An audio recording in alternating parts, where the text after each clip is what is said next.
the JIM worship team. Okay. Ay, mag-concentrate kayo dyan. Huwag kayong mga ano sa akin. So, pag-uusapan po namin our first topic as a worship team, our journey. No? First step in worship ministry. So, kasi, cut muna, cut. So, ano, para lang tayo. Ha? Oo. Pero, wag na kayo tumingin doon. Ito nakabukas pa. Pretty ba ako dyan? Pretty ba ako? Kasi tinatanong niya, sabi niya, oo.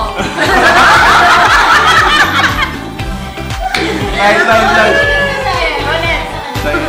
Palakpakan po natin. Oo nga. Kaya siya sa gitna eh. Okay.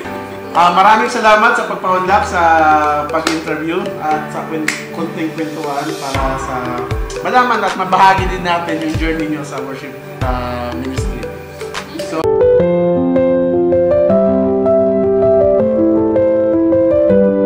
Sister Shan. First of all, hindi pa ako unbeliever pa ako, no? Dati sa Pilipinas, minsan lang talaga ako sa church during vocation or birthday, like that. And then, the way I pray, parang ano ko lang si Lord, parang binabarkada ko lang. Bahala ka na, sinasabi ko, bahala na si Batman, ganun ba? Hindi talaga ako yung katulad ngayon na isa na akong believer at naniniwala na ako sa Diyos, nag-worship na ako. Hindi ko talaga, naalala ko lang, hindi ko talaga gusto yung country. Hindi ko alam kung bakit ako napunta dito. Growing up, born and raised in a Christian home. Oh! Pastor's okay. And as early as elementary, I lead the youth. Mga anong edad mo nun? Siguro nag-start akong mag-join sa youth is grade 6. Grade 6? Pero pinapatayo na ako sa big church namin mag-back up as early as grade 4. Kung sabihin mo kailan talaga nag-start yung parang revival ko sa ministry, yung awaken yung ano ko sa ministry is yung high school ako. I led the youth like third year high school ako, provincial leader ako ng youth. And talking about worship team, I was a spare. Ikaw yung Ate Mai, ikaw yung mag-lead ha? Ay, nandyan pa si ano, ikaw na muna ha, para ma-practice ka. Kasi ako yung ate-ate. So, si ano muna, para isa lang mo si ano para siya ang ma-practice siya. So, ganyan yung hindi. Kasi hindi naman talaga Kumakanta. Pero sumasayaw, gusto ko. Yun. Actually, yung dance part din yan ng music team, worship team. Wala naman. Basta gusto ko lang gawin yung college sa Nai-inspire siya. Sino yung kita mo? Si Ate Sheldon. Praise Nasa God. ganda ng boses. Nakakaingit to. Sa akin naman, hindi ako natatakot na magkamali kasi hindi mo naman ginagawa yun para sa tao eh. Ginagawa mo yun para kay Lord. So, si God, kahit ano-ano pa man ang mali mo, hindi talaga naghuhusga si Lord. Amen. Ikaw? Looking back, I was, na-mention ko nga na grade 4 pa nga ako nung puno na akong sinalang. I was a little bit anxious kasi yung music director ng church namin was also a pastor's kid and perfectionist siya. And he wants us to hit the right note. The perfect notes. Kasi isa ako sa mga sinasanay niya na mag-second voice. Pero hindi ko talaga nakuha yun hanggang ngayon. Tapos, iniisip na, tama pa itong anong stepping po na.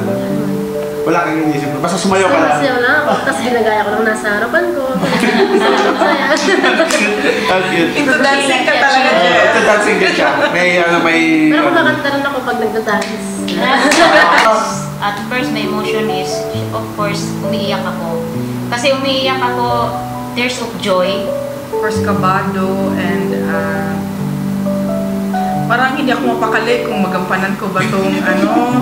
Kasi nga, is, yung at a young age, alam mo yung, hindi mo makukuha na matino yung ano kasi ang isip mo niyan is maglalaro pa. Kasi bata pa tayo noon. Kaya Masaya, bang sumasayaw. Pero yung nakakaiyak din pag yung worship na kanta.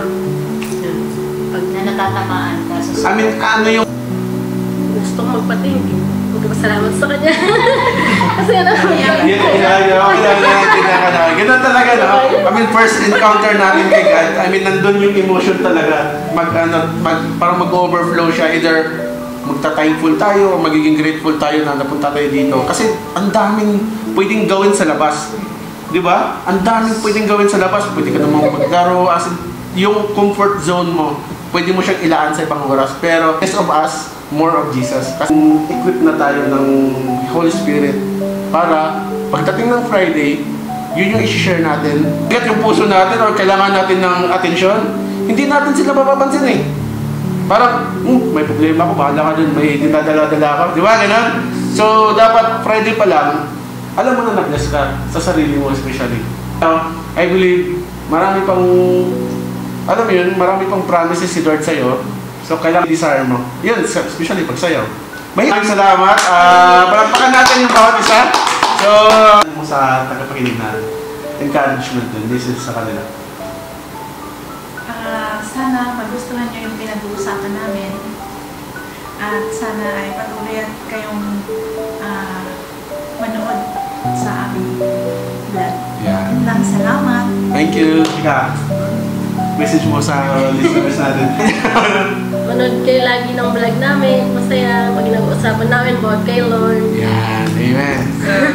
this is the Christian Talk with Val. So, we're cooking something, many more for you guys. In the So, future. subscribe and put a comment below. Yeah. I hope you enjoy watching at abangan ang mga iba't ibang klaseng vlog pa namin about topics And different stuff. So this, huwag kalimutan mag-subscribe, like, and share. Yeah. Palakpakan natin. Bye-bye. So, Bye. closing prayer na tayo kasi parang napaiyak na tayo. Sige, thank you, Father God.